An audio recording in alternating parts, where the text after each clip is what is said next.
नमाज में इधर उधर है, समझो कि दिल में अभी कमज़ोरी है। इसलिए नमाज की पाबंदी और दूसरा कुरान मजीद की तिलावत, चाहे रोज़ाना एक आयत हो, एक सूरत हो, एक रुकू ही क्यों ना हो, एक सफ़ा ही क्यों ना हो, मामूल ज़िंदगी का मामूल बना है। और उसके बाद जो तलबिया हम पढ़ते हैं लब्बैक अल्लाहुम्मा लब्बैक, हज़रत इब्राहीम अलैहिस्सलाम और उनकी तौहीद के अल्लाह की खातिर उन्होंने क्या क्या कुर्बानियाँ दी। अपने वालिद जो खुद बुत बनाते थे, उनके सामने सारा खाने पीना रखते थे, उन्होंने घर से निकाल दिया कि जब वो क्या है बुतों के बारे में पूरा बड़ा कहा, हज़रत इब्राहीम साहब ने बुतों को तोड़ दिया, फिर आखिर क्या है इब्राहीम साहब ने को घर से निकाल दिया, जाओ छोड़ के चले जाओ। वजह क्या थी? कहते कि अल्लाह के अलावा कोई सही, अल्लाह के अलावा कोई मुश्किल कोई परेशानियाँ दूर करने वाला नहीं, कोई बीमारी को दूर करने वाला नहीं है। तो हज़रत इब्राहीम साहब की ये सुन्नत अल्लाह ने क़यामत तक के लिए जारी कर दी। तो लब्बैक अल्लाहुम्मा लब्बैक की तौहीद एक मुसलमान की गर्दन कट सकती है, लेकिन अल्लाह के अलावा किसी और के सामने कभी झुक नहीं सकती। कोई ऐसा काम जो अल्लाह से ना हो सकता हो हम किसी और से करते हैं, कोई भी नहीं।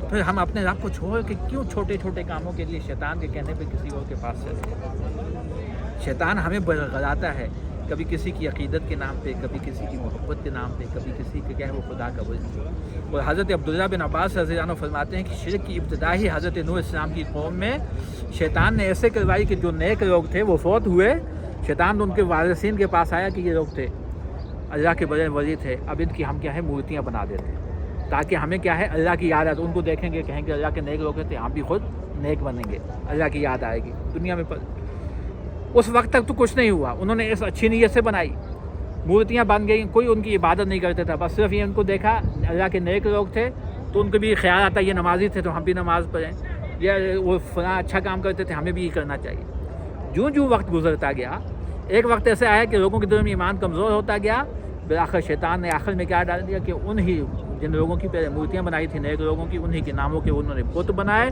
उन्हीं से अपने सारे काम करवाने लगे, अल्लाह को छोड़। शैतान क्या सब मोहब्बत के नाम पे हुआ, आहिस्ता आहिस्ता आहिस्ता आहिस्ता शैतान ने क्या है इंसान को दूर कर दिया। क्यों?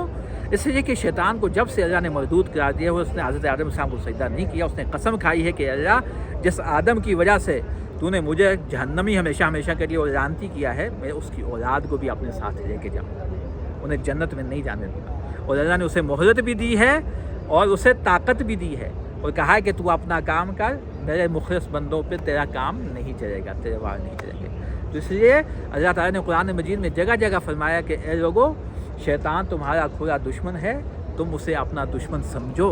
मतलब ये है कि हमें समझना चाहिए कि हमारा दुश्मन है। जब पता है कि ये चीज़ दुश्मन है, फिर उसी से बचाव के बंदा तरीका अख्तियार करता है, पहचानता है कि उसके कौन कौन से हथकंडे हैं, किस किस की जगह से वो हमारे पास आ सकता है, हम पे वार कर सकता है, फिर बंदा दफाई तरीका अख्तियार करता है।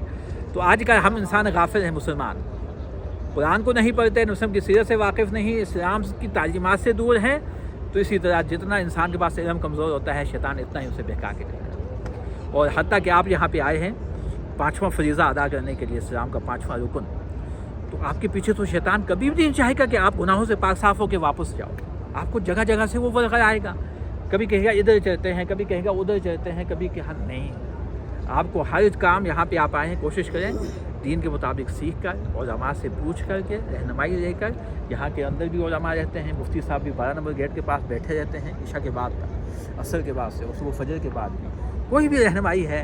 आप अपने से अपने इलाके के आलिम दीन से आज का रब्ता है, व्हाट्सएप के ऊपर दीगर सहूलियात हैं, आप पूछें कि ये काम है कैसे है, यहाँ पर मुझे गलती लग रही है, इसके अंदर मेरी इस्लाह की जाए। दीन है, पूछ के काम कीजिए, सीखें। मुफ्ती साहब पाकिस्तानी है? नहीं, यहाँ के हैं, उनके साथ एक उर्दू ट्रांसलेटर भी रहता है। अगर आपको तर्जुमे की ज़रूरत हो, वहाँ बंदा बैठता रहता है, ट्रांसलेट करके समझा देगा आप। सही।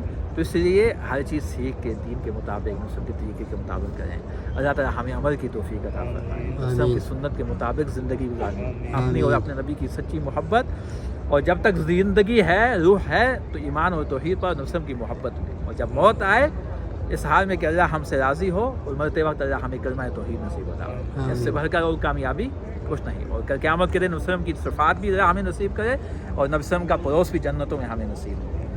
आपका आना यहाँ पर अल्लाह कबूल करे।